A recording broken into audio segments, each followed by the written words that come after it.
There's also one of the probably most powerful outcomes and really easy quick wins is around aligning on what work is most important as well.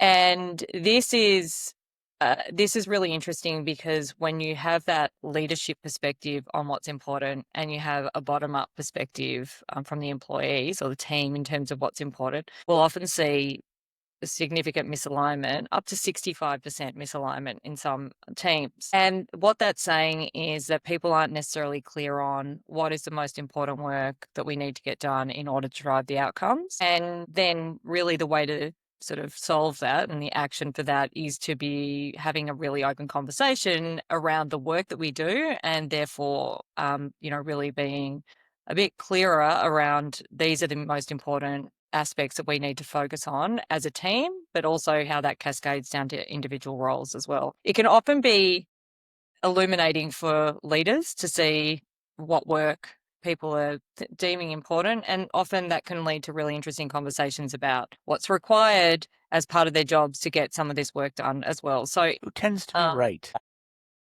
Oh, here's leaders saying, I think this is the most important thing, and the people on the ground are saying, no, I think this is the most important thing. That it's about the conversation, right? So it's very hard. Actually, one of our clients said this to me a couple of days ago. It's very hard to have this conversation without data.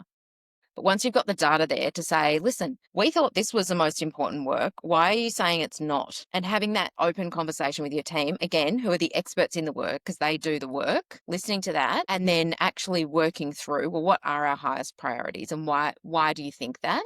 You can either reset, it's not leader is always right. But on the flip side, why did you say that this work is so critical? I would have thought we could just stop that straight away. No, we need to do this work in order to achieve that work. I didn't even know that that was a dependency, those kinds of things. It's the power of the conversation, but then getting alignment is critical.